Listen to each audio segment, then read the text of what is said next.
যে এত বড় আন্দোলন, এত বড় জোট, গোটা বাংলাদেশ আজ ঐক্যবদ্ধ। এই ঐক্যবদ্ধ বাংলাদেশের প্রধানমন্ত্রীকে এটা নিয়ে তোমাদের প্রশ্ন করতে উতলা হয়ে দেখতে হয়। আমাদের এই জোটের মধ্যে সর্ববৃহৎ দল একটি আছে না নাই? বলেন আছে না নাই? সেই দলের একজন আমির আছেন না নাই? কাজেই এই জাতীয় ধূম্রজাল সৃষ্টি করে, বিভ্রান্তি তৈরি করে ঐক্যবদ্ধ বাংলাদেশকে আর বিপদগামী করতে পারবে না।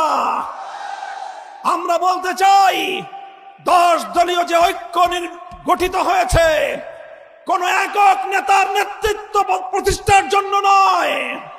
10 দলীয় ঐক্য গঠিত হয়েছে কোন শুধুমাত্র একটি দলের স্বার্থ উদ্ধার করবার জন্য নয়। 10 দলীয় ঐক্য গঠিত হয়েছে 10টি দলের ভাগ্য গড়বার জন্য নয়।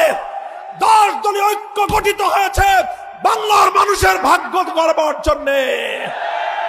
10 দলীয় ঐক্য নির্বাচন করছে নিজের দলকে প্রতিষ্ঠা করবার জন্য নয়। 10 দলীয় ঐক্য নির্বাচন করছে বাংলার মানুষের ভাগ্য পরিবর্তন